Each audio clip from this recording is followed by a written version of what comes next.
예레미야 32장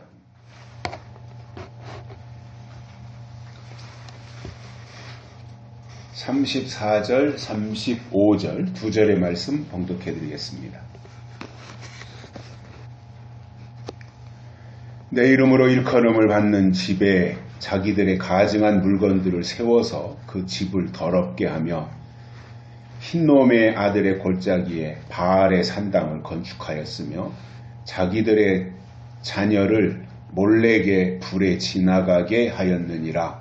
그들이 이런 가증한 일을 행하여 유다로 범죄케 한 것은 나의 명한 것도 아니요 내 마음에 둔 것도 아니니라. 아멘. 한 주간 동안도 다 평안하고 건강하셨습니까?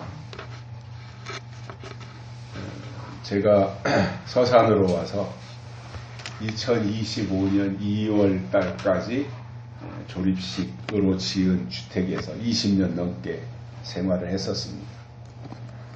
어느 곳이나 다 장점도 있고 단점도 있어요. 다 나쁠 수 없고 다 좋을 수는 없어요. 그건 뭐 아무리 아이파크 아파트에 산다고 하더라도 100점은 없어요. 어디고 다. 부족한 부분은 내가 맞춰서 또 만족하면서 사는 것인데, 제가 그 조립식 샌드위치 판넬 그 주택에서 살면서 경험한 것은 여름에는 대단히 덥고 겨울에는 무지하게 춥더라라고 하는 것입니다. 창문에 다 샤시가 돼 있는데 그전만 해도 기술이 지금처럼 그렇게 발전하지 않아서 그런지 단열이 안 돼가지고 창문으로 바람이 술술술술 들어오고, 또 어떤 때는 뭐 수돗물이 다 꽁꽁 얼어가지고 얼지 않도록 전열 장치를 다 했는데도 다 수도가 얼어서 물이 안 나오고 씻지도 못하고 화장실 이용하는 것도 곤란한 때가 있었고요. 보일러가 기름 보일러인데 보일러를 켜도 이게 단열이 제대로 안 되고 창문이 엉성하다 보니까 기름 먹는 하마라서 비용 대비 효과가 없어요. 기름값은 자꾸 올라가는데.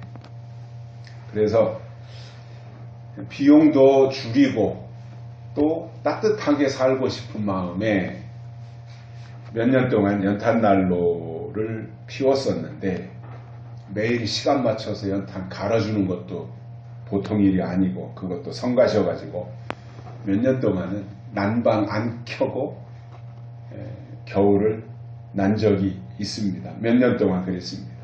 근데 이 겨울에 그러지 않아도 샌드위치 판넬 집이 추운데 난방도 없으니까 긴 겨울밤이 얼마나 추운지, 밤이면 제 서재에서 조그마한 전기난로 책상 밑에다가 하나 켜놓고 성경 보고 뭐 책 보고 하다가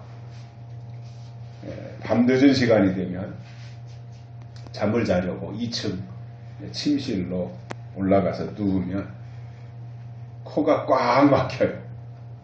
숨을 쉴 수가 없어요. 그러면 입으로 숨을 쉬면 입이 다 건조해져 가지고 목구멍이 따가워지고 그리고 이제 집안에 뭐 제가 관리를 잘못해서 그런지 곰팡이도 좀 많이 피고 그런 상황이었고, 그 내용을 알고 있는 아내가 도저히 이건 안 되겠다 싶어가지고 작년 2월에 임대 아파트로 이사를 해서 올해 첫 겨울을 보내는데, 뭐 이 코가 막히는 일이 일단 없어가지고, 겨울에는 맨날 콧구멍에다가 잠자러 올라가서는 그거 뭐 뿌리는 거 있잖아요. 그거 뿌리지 않으면 잠을 잘 수가 없었는데 이제 그러한 것이 다 없어졌어요. 여러분들이 다 아시다시피 저는 그 적응력이 참 뛰어나요. 어디 가나 뭐 다른 분들도 다 비슷하겠지만 저는 더더군다나 어디서든지 적응을 잘하는 편이고, 또 그때그때 주어진 환경에 만족하고 감사하려고 노력하는데, 정말 추웠던 겨울들이고, 제가 추위를 그렇게 많이 안 타는데도 많이 추웠고 그러한 이제 시간들인데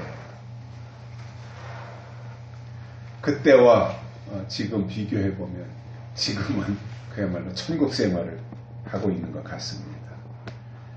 감사한 일이죠. 유다 백성들이 예루살렘 성 내에서 성전을 바라보며 성전과 함께 산다고 하는 것은 더 없는 축복이에요. 유다 백성들에게 있어서 예루살렘 성전을 바라보며 그 근처에서 뿌리 내리고 산다고 하는 것이 이게 얼마나 좋은 일이에요. 그러나 환경은 그랬는데 여건은 그랬는데 그들의 내면에 들어가서 속을 들여다보니까 그들의 생각을 파헤치고 속을 들여다보니까 그들은 우상숭배와 불순종이라고 하는 최악의 상황이 펼쳐지고 있었더라는 거예요. 그것을 예레미야 선지자가 가지고 계속해서 반복해서 말씀하고 있는 거예요. 오늘은 지난주에 이어서 여호와가 노와 분을 격발하신 이유가 무엇인지 두 번째 시간에 말씀을 깨닫고 은혜를 받겠습니다. 첫째로는 성전에 가증한 물건을 세워서 더럽게 했기 때문입니다. 성전은 하나님이 계신 곳이어야 되고 그리고 하나님의 이름으로 일컬음을 받는 곳이 성전인데 여기에 가증한 물건들을 들여다가 쌓았기 때문에 하나님이 진노하신 거예요. 그래서 원래 성전은 하나님의 집이고 또 하나님께 경배하기 위한 사람들이 모여야 하는데 가증한 물건을 가져다 쌓았다고 하는 것은 그 예루살렘 성전 안에 모인 사람들 자체가 가증한 사람들이었다라는 것입니다. 그러니까 이게 하나님의 것인지 우상의 것인지 분별이 안 되는 거예요. 이게 거룩한 것인지 속된 것인지 분별이 안 되는 거예요. 그러니까 가증한 것을 갖다가 쌓아놨던 거죠. 제가 이 국어사전을 찾아봤어요. 이 가증하다고 하는 단어의 정확한 뜻이 뭔가 국어사전을 찾아보니까 괘씸하다는 거예요. 괘씸하다. 또 겉과 속이 다르다라는 거예요.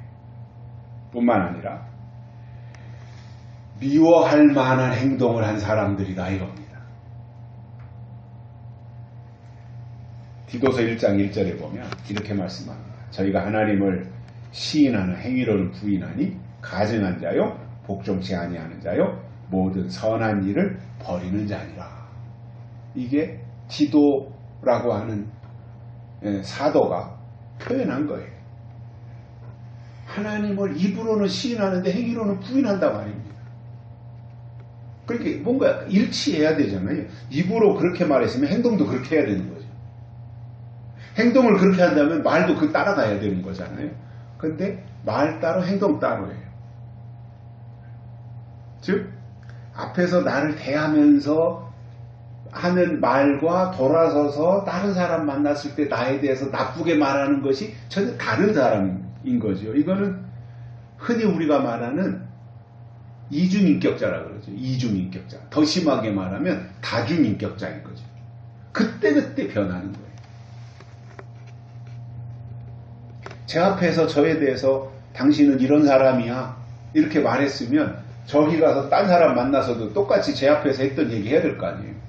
근데 저기 가서는 전혀 다르게 하는 그 모습이 가증하다고 하는 거예요. 근데 하나님은 우리의 외모보다는 중심을 보시는 분이잖아요. 우리의 내면을 들여다보시는 분이에요. 그렇기 때문에 우리 속에 또는 유다라면 이스라엘이라면 그 사람들 속에 하나님의 뜻과 약속이 있어야 돼요. 왜냐 하나님은 그걸 들여다보시기 때문에. 그런데 가증한 물건으로 가득 차 있다고 하는 것은 그 사람 자체가 가증하다 라는 의미가 되는 겁니다. 오늘 이 본문을 통해서 좀 더 살펴볼 것은 가증한 물건이 무엇인가 라는 거예요. 성경이 지금 또는 에레미야 선지자가 아니면 디도라고 하는 사도가 가증하다라고 한 그 의미가 과연 무엇이냐라는 거죠. 여기서 가증한 물건은 하나님의 거룩함을 해치는 행위예요. 하나님을 끄집어내서 세상 신과 우상과 똑같이 만들어 놓는 거예요. 오히려 우상을 높이고 하나님을 낮춰버리는 이 상태를 그렇게 설명하는 것이고, 영적으로 부패했을 때 가증하다라고 말할 수 있는 겁니다. 그래서 이 가증하다라고 하는 단어가 언제 사용됐는지를 보면 하나님의 백성들이 우상을 숭배했을 때 가증한 행동이었다, 이렇게 성경은 표현하고 있는 것입니다. 그러면 가장 대표적인 가증한 것은 결국은 우상인데, 이것은 하나님 이외의 것에 절을 하거나 섬기기 위해 만들어 놓은 모든 형상은 다 우상이다 이 말입니다. 그리고 우상 자체는 가증한 것이다 이거예요. 그러면 성경에 나오는 이 우상들을 보면 금, 은, 동, 목석으로 만들어 놓은 어떠한 형상 또는 신상, 이런 의미예요. 금으로 만들었던, 은으로 만들었던, 나무를 깎아서 아니면 돌을 쪼아서 만들어 놓은 어떠한 신상을 말하는 거예요. 형상을. 신명기에 보면 이렇게 말씀합니다. 가증한 물건을 집에 들여놓으면 그 사람도 그 물건처럼 파멸당할 것이다, 이렇게 말하고 있어요. 그러니까 우상은 하나님이 반드시 파멸하시는데, 그 우상을 파멸할 때 그 신상을 집에다 들여놓은 사람도 함께 파멸당한다라고 하는 그런 의미가 되겠습니다. 그 외에도 우상과 관련한 말씀들이 성경 여러 곳에 나오는데, 그것은 우상이라고 하는 것은, 과거의 우상들은 그 시대에 존재했던 우상들이고, 우리 2026년도를 살고 있는 우리들의 입장에서는 그것은 이미 다 지나간 우상이다 이 말이에요.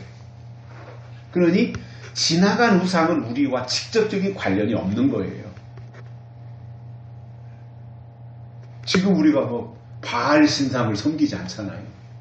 아세라 목상을 우리가 지금 섬기지 않잖아요. 사사기에 나오는 기드온 때 만들어 놓은 그 신상을 우리가 섬기지 않잖아요. 그렇기 때문에 우상이 하나님 앞에 가증한 것인데, 그렇다면 현재 우리에게 중요한 것은 앞으로 나타날 우상이 무엇이고 어떤 형태로 등장해서 어디에서 활동하고 누구를 대상으로 움직이는지, 성경을 통해서 이것을 아는 것은 굉장히 중요한 겁니다. 적어도 우리 현재 교회를 다니고 있는, 교회에서 적어도 직분을 맡아가지고, 제가 지금은 일반적인 의미를 얘기하는 거예요. 일반적으로 교회에 다니면서 주의를 지키고 11조를 드리고 예배에 참석하고 그 교회에 소속을 두고 생활하고 있는 기독교인, 직분 맡은 기독교인이라면 적어도 어떤 만들어 놓은 신상에게 가서 절하는 일은 절대 안 해요. 그러니까 그게 아니다 말이죠. 이러한 관점에서 볼 때 앞으로 나타날 우상에 대한 설명은 제가 1월 18일 주일에 말씀드린 것처럼 요한계시록에 나오고 있는 두 가지 우상입니다. 하나는 짐승 우상이고 또 하나는 금, 은, 동, 목석으로 만든 우상에게 절하고 했으니까 짐승우상과 금은동 목석 우상, 계시록에서 이 두 가지를 우상이라고 말하고 있기 때문에 이것을 우리가 이게 앞으로 나타날 우상이구나, 이 관점에서 보고 가야 되거든요. 이 부분은 제가 2주 전에 18일 주일에 설교를 했기 때문에 필요하시다면 그 부분을 유튜브를 통해서 참고하시면 되겠고요. 이 두 가지 우상은 짐승 우상이나 금은동 목석 우상, 이 두 가지는 교회에서 나오는 거예요. 그리고 교회에서 나온다는 말은 뭐예요? 활동 무대가 교회라는 거예요. 활동 무대가 교회라는 것은 무슨 말이에요? 그들이 관여할 대상이 교회 안에 있는 사람들이다, 그 말이에요.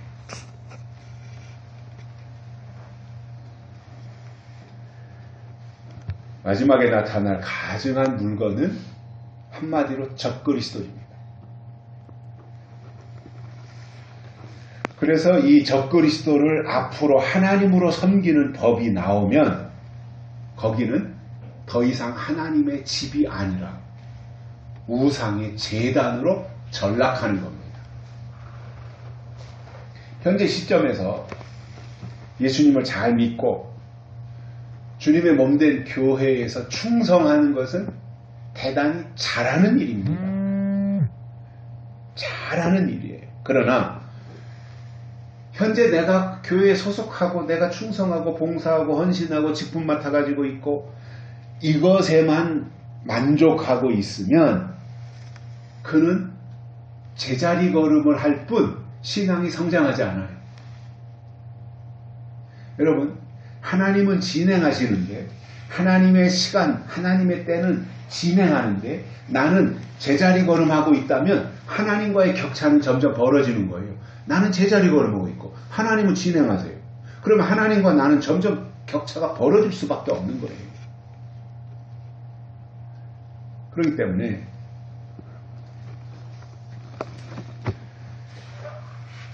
내게 주어진 현재 상황 속에 충성은 하되 열심은 내되 계시록의 내용이 무엇인지 알고 대비해야 다가올 환난을 이길 수 있는 겁니다. 문제는 환난이잖아요. 예수님 재림하시기 전에 환난이 있는데 우리가 다시 오시는 재림 예수를 맞이하려면 환난을 이겨야 되잖아요. 환난을 극복해야 되잖아요. 그래야 그 다음에 오시는 예수님을 맞이할 수 있는 것이지, 말로는 예수님이 오신대, 다시 예수님이 오신대 라고 말은 안 놓고 예수님 오시기 전에 있을 환난이 뭔지, 황충이가 뭔지, 마병대가 뭔지, 이 두 가지가 환난인데 이 환난이 뭔지 모르고 있으면 어떻게 다시 오시는 예수님을 맞이해? 환난을 못 이기는 사람이 어떻게 예수님을 맞이할 수 있겠습니까? 이것은 말이 성립되지 않는 거예요. 그래서 하나님이 주신 진짜 믿음은 미운 물건이 나와서 거룩한 곳에서 활동하는 일이 일어나기 전에 성경을 통해 미리 알고 대비하는 것이 중요하다, 그 말입니다. 그래서 이 단계로 당연히 가야 되는데, 신앙생활 한다면 그 단계로 당연히 가야 되는데, 그러기 위해서는 주여 주여만 하고 있어서는 안 되고 단단한 식물을 먹어야 되는 거예요. 이것에 대해서 레위기 11장에는 먹어야 할 것과 먹지 말아야 될 것에 대해서 정확하게 설명해 주셨습니다. 이따 끝나고 집에 가셔서 점심을 맛있게 드시고는 레위기 11장을 읽어보세요. 먹어야 될 것과 먹지 말아야 될 것, 그것을 잘 설명해 주고 계시기 때문에 들짐승 중에는 굽이 갈라지고 발굽이 갈라지고 되새김질을 하는 그것은 먹되, 굽은 갈라져 있는데 되새김질을 안 하거나 되새김질을 하는데 굽은 갈라지지 않은 통굽이라면 먹으면 안 되는 거예요. 가증한 거예요. 물고기도 마찬가지예요. 비늘이 있고 지느러미가 있으면 먹어도 돼요. 그런데 지느러미는 있는데 비늘이 없어요. 미꾸라지 이런 거 그렇잖아요.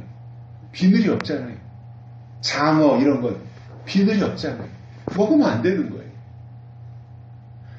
이게 굉장히 영적인 의미들을 담고 있는 건데 되새김질을 한다 하는 것은 소나 이런 것들이 먹고 되새김질 하잖아요. 우리가 말씀을 먹었으면 그 말씀의 되새김질이 늘 있어야 된다는 말입니다. 그리고 발굽이 갈라져 있어야 된다고 하는 것은 거룩한 것과 속된 것을 늘 구분하면서 살아야 된다 그 말이에요. 지느러미가 있어야 된다고 하는 것은 지느러미는 방향을 정하는 거잖아요. 내가 가고자 하는 방향. 믿음의 방향이 중요해요.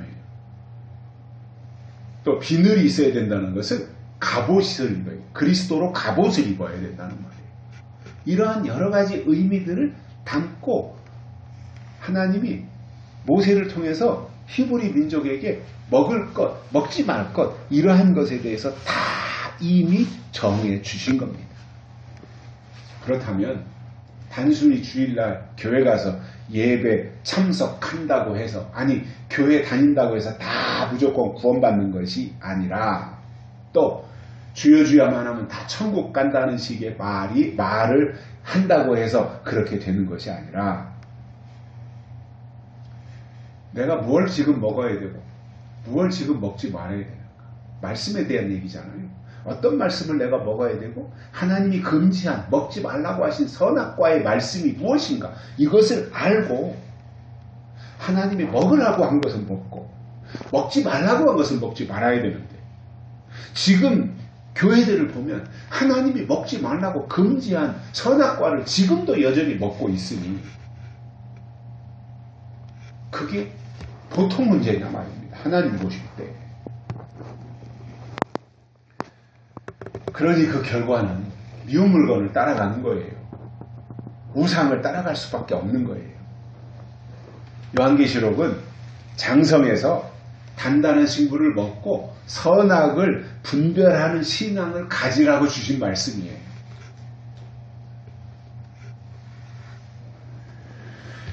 우리가 꼭 기억해야 될 것은 주일날 교회에서 하는 설교가 다 하나님의 말씀이다 라고 하는 생각에서 벗어나야 됩니다. 다시 말하면 주일날 교회에서 하는 모든 설교가 다 하나님의 말씀이다 아니라는 거예요. 설교와 하나님의 말씀은 달라요. 근데 사람들은 그걸 구분을 못해요. 설교가 하나님의 말씀이라는 거예요. 그러나 저는 그렇게 생각 안 해요. 설교는 설교이고 하나님의 말씀은 하나님의 말씀이에요. 다만 그가 지금 하는 설교에 하나님의 약속이 담겨질 때 그것은 하나님의 말씀이 되는 거지. 설교라고 하는데 그 설교에 하나님의 약속이 담겨있지 않으면 그것은 하나님의 말씀이 아니다 그 말이에요. 중요한 것은 약속이 있느냐 없느냐예요. 그래서 설교를 들으면서 신앙생활을 하시는 분들 입장에서는 그 설교가 이 시대에 하나님 주신 약속인지 아닌지 분별하고 약속이 없으면 거기에서 돌아서야지 아무거나 다 교회가 하는 것은 다 하나님의 말씀이라고 생각하고 무조건 다 아멘 하면 그는 어린아이입니다.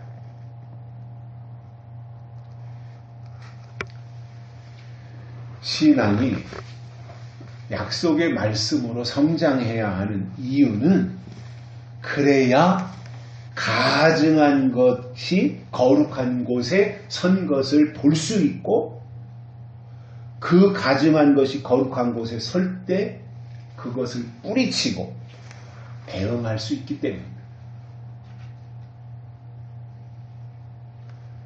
교회에서 가증한 것이 나올 때가 되면 안타깝게도 국가에서도 가증한 게 나와요. 교회에서 가증한 것이 나올 때가 되면 대통령도 가증한 자가 대통령이 돼요. 저는 그렇게 되지 않기를 바라거든요. 아니, 어떻게 저렇게 가증한 사람이 대통령의 자리에 있을 수가 있어? 말이 안 되는 거거든요, 그건. 근데 한편으로 곰곰이 생각해봤어요. 저도 열불 나가지고 곰곰이 생각해보니 제 아버지가 하신 말씀이 생각이 나더라고요. 교회는 세상의 머리인데 머리가 잘못되면 세상은 당연히 잘못되는 거 아니냐? 그러시더라고요. 세상의 모든 죄는 다 교회에서 나갔다는 거예요. 제 아버지 말씀이에요. 그러니 교회가 그렇게 하니까 세상도 그렇게 하는 거죠.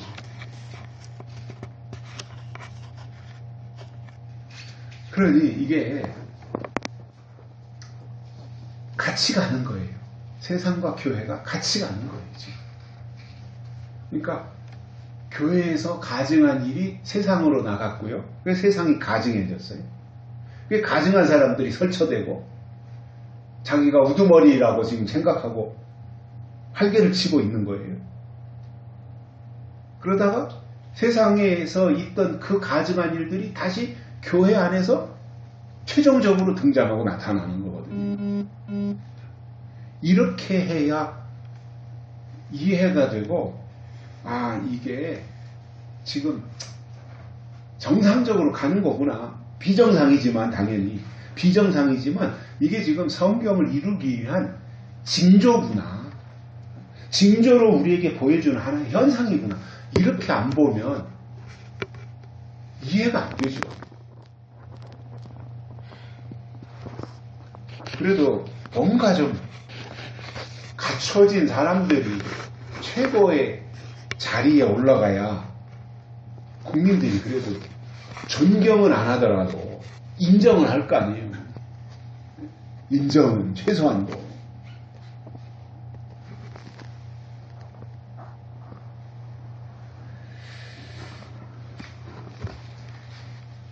이 용어를 잘 이해해야 내용을 파악할 수 있기 때문에 좀 더 제가 설명을 드린다면 마지막 때 교회를 등에 업고 나타나서 하나님 행세를 하는 그 순서가 계시록에 나타나는데 핵심만 요약하면 이런 겁니다. 먼저 황충이 무적행으로부터 올라옵니다. 이 시기가 황충이 무적행에서 올라오는 시기가 나팔로는 5째 나팔이에요. 그리고 화로는 화화화 중에 첫 번째 화에 해당하는 거예요.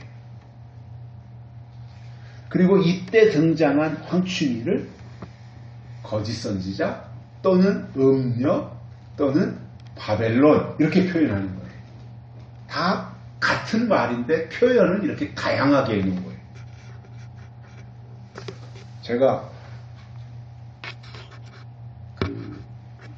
20대 후반 30대 초반 때 아버지가 진행하시는 집회에 참석했을 때 제일 헷갈렸던 게 이겁니다.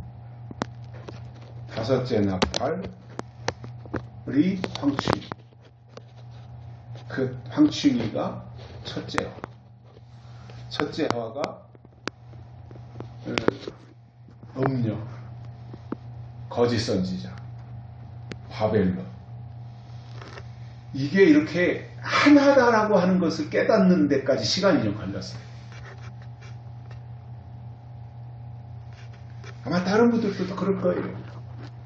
황충이 따로, 거짓 선지자 따로, 음녀 따로, 첫째와 따로, 5째 나팔 따로 이렇게 보면 이해가 안 되는 거예요. 절대로. 근데 저도 사모하고 듣고 또 듣고 또 듣고 깨달은 것을 교회에서 말씀을 증거하고 그러다 보니까 어느 순간 그게 쫙 연결이 되더라고요. 그래서 이 황충이는 거짓 선지자다. 황충이는 5째 나팔에 나온다. 이것을 이해할 필요가 있고요. 또한 마병대가 나오는 시기는 6째 나팔이고 둘째 화이며 이 마병대를 적그리스도다 이렇게 이제 부르게 되는데 예수님이 이 땅에 재림하실 때가 가까워지는 것을 영으로 인식한다면 그때부터 유심히 살펴봐야 할 것이 있어요. 첫째는 성경이에요. 계시록. 성경 중에서도 계시록 또는 다니엘서와 같은 예언서, 이거를 유심히 볼 필요 있어요. 또 마태복음 24장 이런 것과 연결시켜서 봐야 되는 것이고, 또 하나는 예수님이 재림하실 때가 가까워졌다고 느끼면 반드시 그가 살펴보아야 될 곳이 어디냐? 교회입니다. 교회가 중요해요. 그래서 교회를 살펴보라는 말은 무슨 뜻이냐면 그 교회에서 설교하는 종들을 살펴보라, 그거예요. 어떤 설교를 하느냐? 약속에 대해서 설교하느냐? 아니면 과거에 지나간 역사에 대해서만 설교하느냐? 이것만 딱 보면 돼요. 그가 증거하는 설교에 과거에 일하신 하나님, 과거에 역사하신 하나님만 담겨져 있느냐? 아니면 그것을 역사적인 사실을 설명하면서 그 속에 하나님의 약속이 담겨져 있느냐? 이것만 보면 돼요. 다 갖춰져 있는데 약속이 누락됐다. 한마디도 약속이 없다. 그러면 그는 문제가 있는 거예요. 그런 교회는 거짓 선지자와 적그리스도가 나올 확률이 대단히 높은 교회예요. 그래서 우리가 신앙생활 하시는 분들의 입장에서 중요하게 살펴봐야 될 것은 설교자가 설교하는 내용을 꼼꼼하게 살펴서 그가 하는 설교의 죄에 대해, 의에 대해, 심판에 대해 말씀을 증거하는가? 이걸 봐야 됩니다. 만약에 주일날 어떤 분이 설교를 하는데 그 내용 속에 때에 대해서 없고 법에 대해서도 없고 예언과 약속이 전혀 포함되어 있지 않다면 그는 하나님의 종이 아닐 가능성이 90% 이상입니다. 설교와 하나님의 말씀은 다르다고 했죠. 그죠? 설교와 하나님의 말씀은 달라요. 또 목사와 하나님의 종도 분명히 달라요. 목사는 자기를 하나님의 종이라고 말해요. 그러나 하나님은 목사라고 다 하나님의 종이 아니다 이겁니다. 목사라고 다 주의 종이 아니다 이겁니다. 하나님이 세우시고 하나님이 보내신 자라야 하나님의 종이고 주의 종이다 이겁니다. 그럼 그 증거가 뭐예요? 그 입에서 나오는 말씀에 있다는 거예요. 그래서 하나님이 세운 종은 나약하든지 병들었든지 건강하든지 키가 크든지 키가 작든지 그것과는 상관이 없이 하나님은 그의 입을 쓰시는 거예요. 하나님은 말할 입을 쓰시는 거예요. 왜냐? 하나님의 말씀은 말로 증거하는 거잖아요. 그래서 그의 입에다가 하나님의 말씀을 담아서 증거하시기 때문에 그의 입에서 나오는 말을 잘 듣고 분석할 수 있어야 돼요. 이 출처가 어디냐? 이 사람의 소속이 지금 어디냐? 영이냐 육이냐? 하늘이냐 땅이냐? 이런 걸 분석할 수 있어야 돼요. 그래서 이런 부분들이 잘 되고 하나님의 뜻을 찾아가고 하늘에 속한 삶을 살려고 노력하고 있는 모습을 본다면 다른 것은 좀 부족하고 하더라도 이해하고 감싸고 가는 것이고 다른 것은 빠짐없이 다 두루두루 잘 갖춰져 있고 개인의 역량도 뛰어난데 약속 부분이 안 되면 같이 갈 수 없는 겁니다. 두 번째로는 바알의 신당을 건축하기 때문에 여기서 신당은 바알을 숭배하는 곳인데 바알신은 고대에 가나안 지역에 살던 사람들이 숭배하던 대표적인 다신교 신 가운데 하나였어요. 고대로 올라갈수록 신이 많아요. 신. 그래서 어떠한 그 다신교의 모양을 띄었어요. 고대로 올라가 보면 그래요. 그리고 우리나라 같은 경우도 이게 이제 그 기독교가 들어오면서 어느 정도 이게 정화가 된 거예요.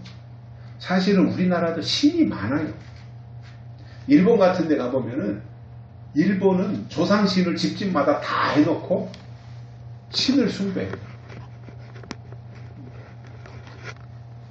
인도 같은 나라를 들여다보면 인도 같은 나라도 신이 무지무지하게 많아요.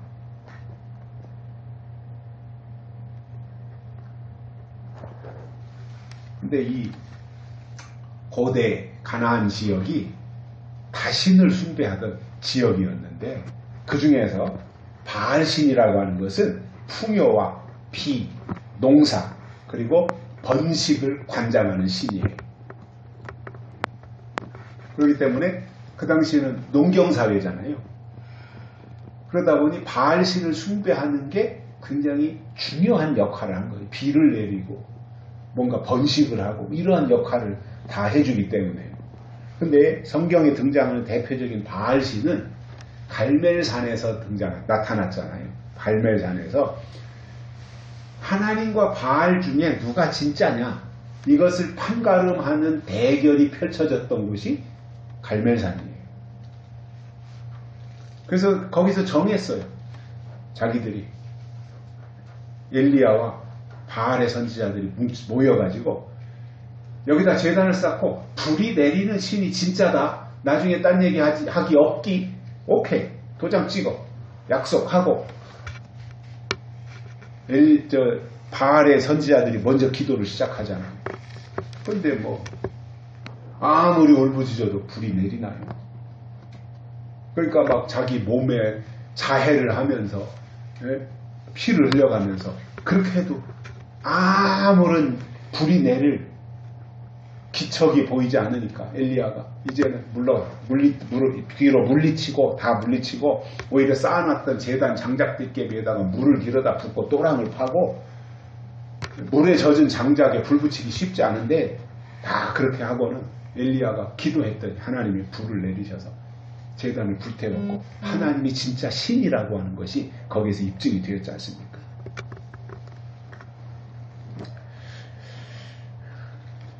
이것이 이제 다시 에레미야 때 와가지고 바알의 신당이 등장해요. 에레미야 오늘 읽어드린 여기 본문에서도 보면. 그런데 에레미야 때는 바알의 신당이 어디에 있었냐면 흰놈의 아들의 골짜기에 세워져 있었어요. 흰놈의 아들의 골짜기. 자, 여기서 그 골짜기는 예루살렘에서 볼 때 구시가지 남서쪽에 있는 실제적인 지역이에요. 동네 이름이에요. 근데 이것이 역사적으로 또는 종교적으로 볼 때 이 흰놈의 아들의 골짜기라고 하는 것은 지옥을 상징하는 장소예요. 지옥의 어원이 게엔나예요. 게엔나. 지옥이라는 단어가 게엔나. 이렇게 히브리어로 불렀는데 그 의미가 뭐예요? 흰놈의 아들의 골짜기 그거예요. 거기에서 지옥, 게헨나 이게 나온 거예요. 그래서 이것을 헬라어로 가져다가 번역을 하니까 지옥이 되고 성경에서 지옥이라고 하는 단어로 번역할 때 쓰인 단어 중 하나가 바로 이 흰놈의 아들의 골짜기, 게헨나 여기에서 유래했다는 겁니다. 성경에는 이 흰놈의 아들의 골짜기가 부정적인 의미를 갖고 있는데 그렇게 된 결정적인 이유가 있습니다. 그 중에 하나가 흰놈의 골짜기에다가 고대 가나안의 신인 몰록이라는 신이 있어요. 몰록. 그 몰록이라는 신을 세워놓고 거기에다가 어린 아이들을 제물로 바친 거예요.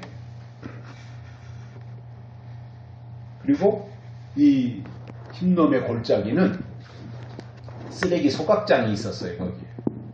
그래서 예루살렘 그 섬 지역에서 나온 쓰레기를 모아서 이제 불태우고 했는데, 이후에 요시야 왕의 종교개혁에 의해서 이제 부정한 곳으로 선포되었고, 쓰레기 태우는 장소로 바뀌는데, 쓰레기만 태운 것이 아니라 동물의 사체, 사람의 시체 이런 것들까지 거기 다 처리하다 보니 24시간 동안 흰놈의 골짜기에서는 불이 꺼지지 않고 타올랐습니다. 이로 인해서 흰놈의 골짜기는 불결한 장소구나 이렇게 인식이 되었거든요. 그 이후로 이제 이렇게 해서는 안 되겠다 해가지고 정치하는 사람들이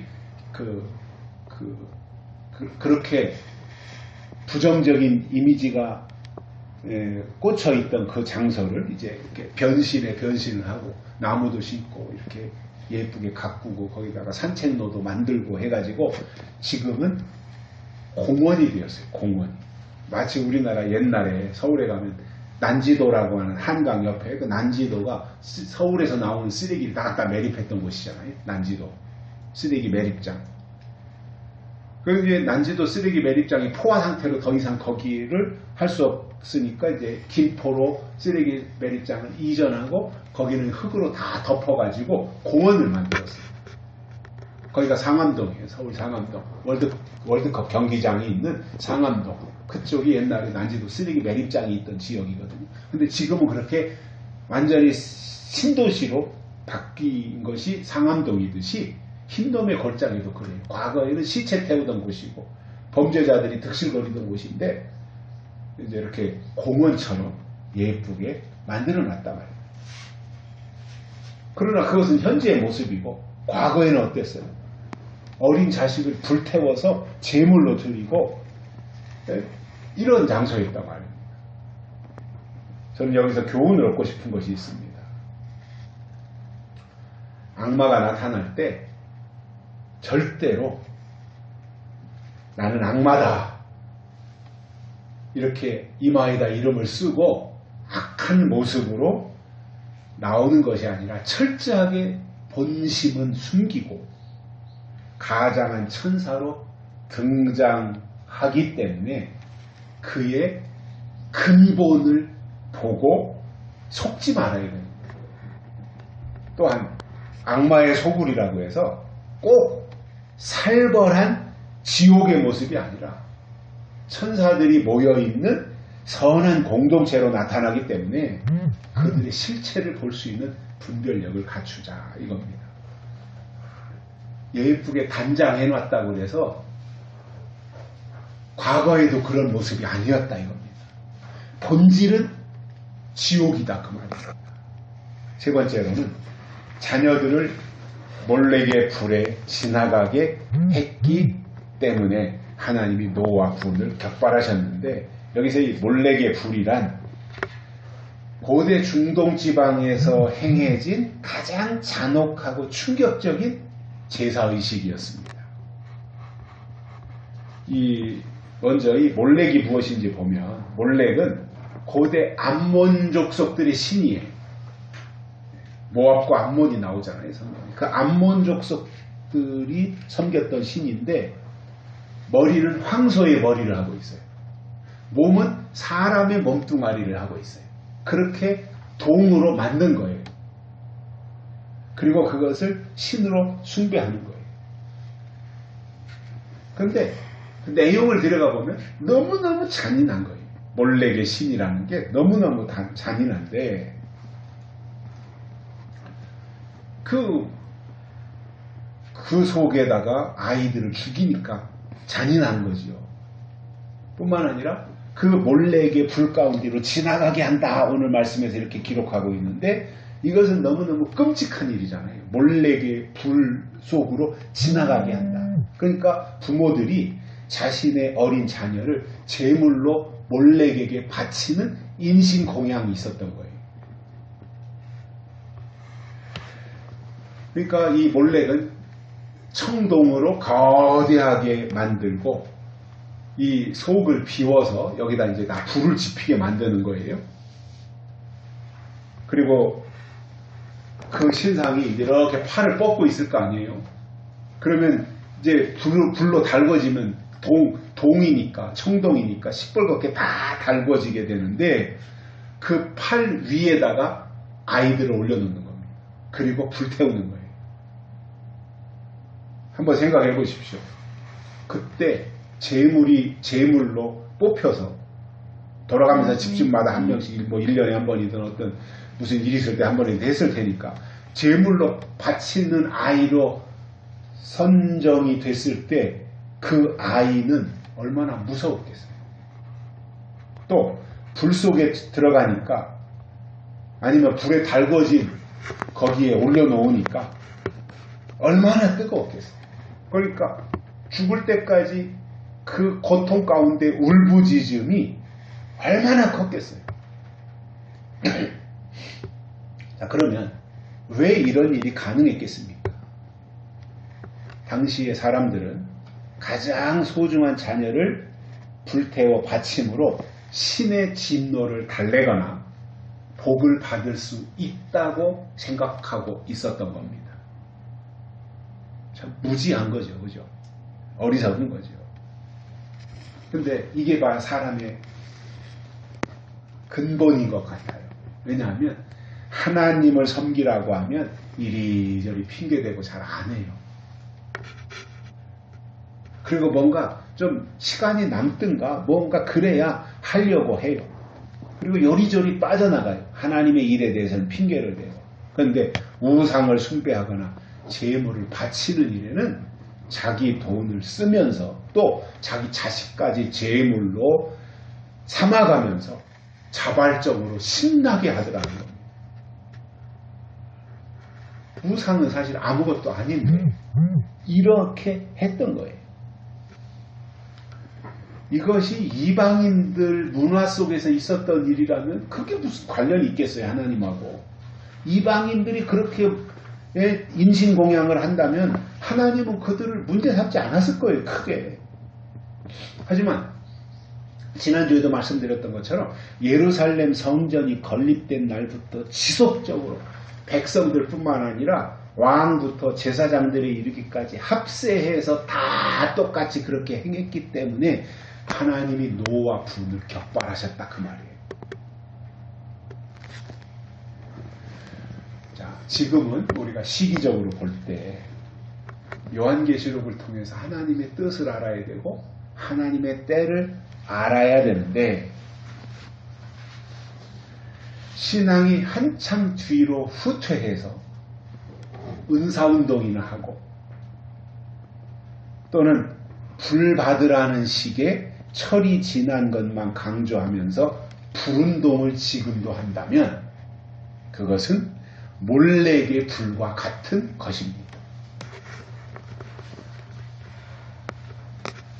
사람이 태어날 때가 있고 성장할 때가 있으며 또 자기의 역할을 해야 할 때가 있듯이 신앙도 불을 받고 회개할 때가 있어요. 또 말씀으로 돌아가야 될 때가 있어요. 시기적인 때를 말하는 거예요. 개인의 때보다는. 근데 이러한 과정과 절차를 다 무시하고 지금도 여전히 똑같이 불 받으라고만 한다면 그것은 시기적으로 맞지 않아요. 저는 하나님의 은사나 성령의 불을 부정하는 사람이 아닙니다. 저도 그런 과정을 다 거쳐왔고 또 실질적으로 체험도 했습니다.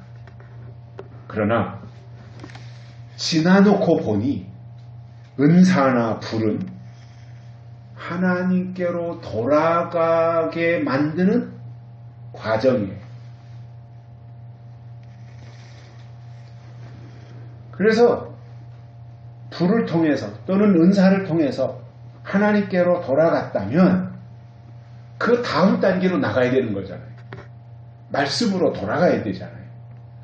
은사 위주의 신앙에서 말씀 위주의 신앙으로 신앙이 높아져야 되잖아요. 향상돼야 돼요. 발전해야 되잖아요.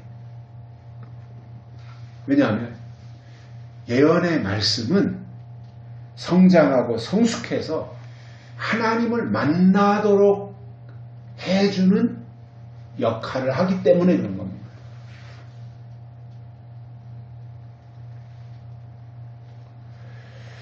성경이 내리는 우리에게 주시는 메시지 중에 하나가 중요한 메시지 중에 하나가 이거예요.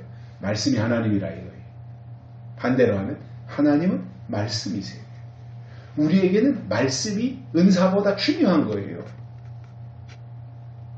말씀을 가진다고 표현하는 것이 가능할지 모르지만 말씀을 가진다는 말은 뭐예요? 하나님을 가진다 그 말이에요. 내가 말씀 안으로 들어간다고 하는 말은 하나님 안으로 내가 들어간다는 말이에요. 은사보다 말씀이 훨씬 더 큰 겁니다.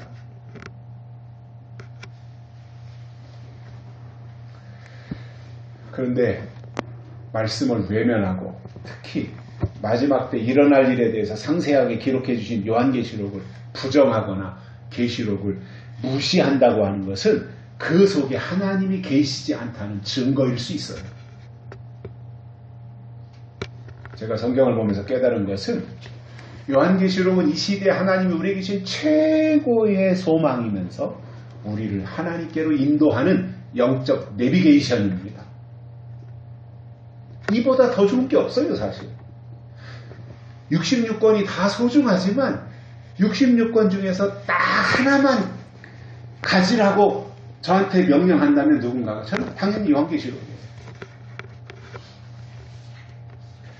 장차 될 일, 반드시 속히 될 일, 마땅히 될 일, 결코 속히 될 일이 계시록 안에 다 있잖아요.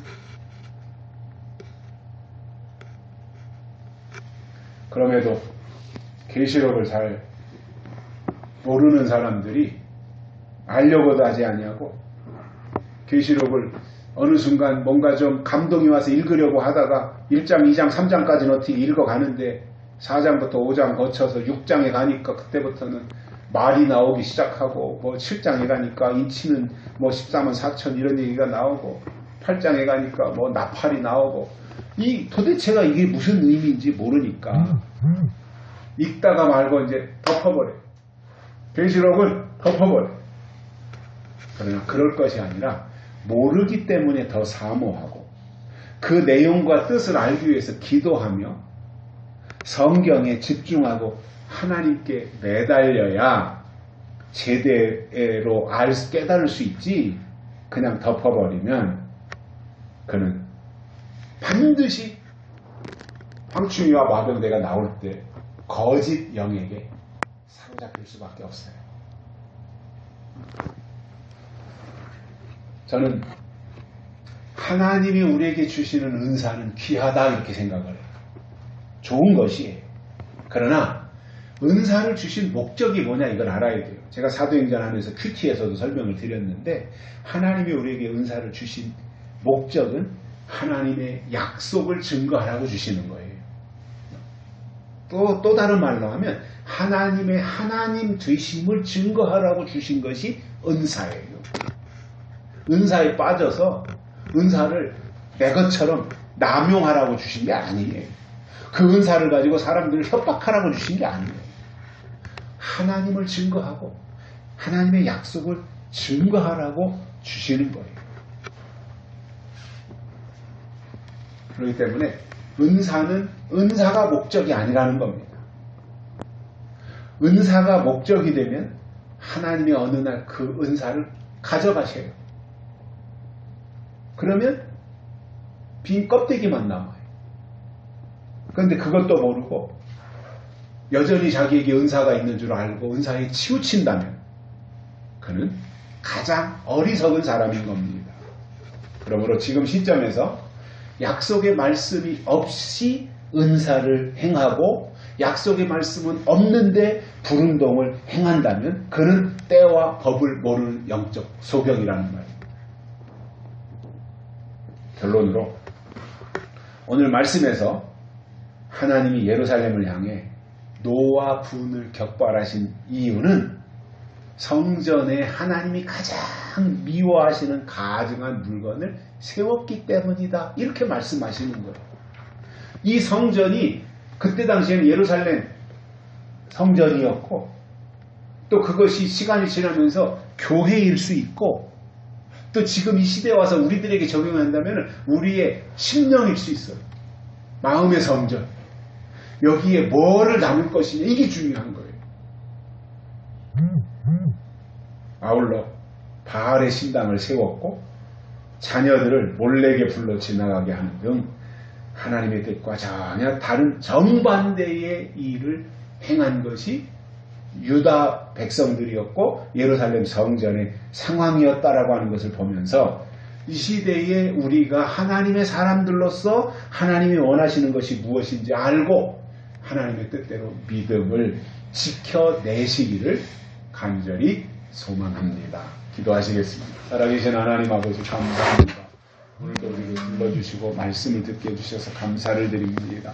주신 말씀 우리의 마음판에 새기고 이 시대의 우상을 분별해내고 우상을 이겨서 가증한 것이 우리의 심령에 자리 잡지 못하고 거룩한 것만 우리 안에 거하도록 하나님이 이끌어 주시옵소서. 다시 오실 예수님의 이름으로 간절히 기도드리옵나이다. 아멘.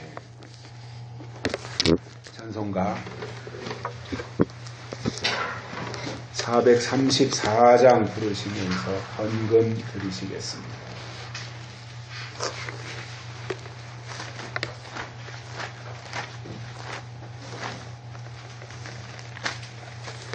나의 갈 길 다가도록 예수 인도하시니 내 주 안에 있는 긍휼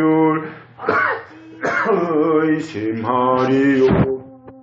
믿음으로 사는 자는 하늘 위로 받겠네.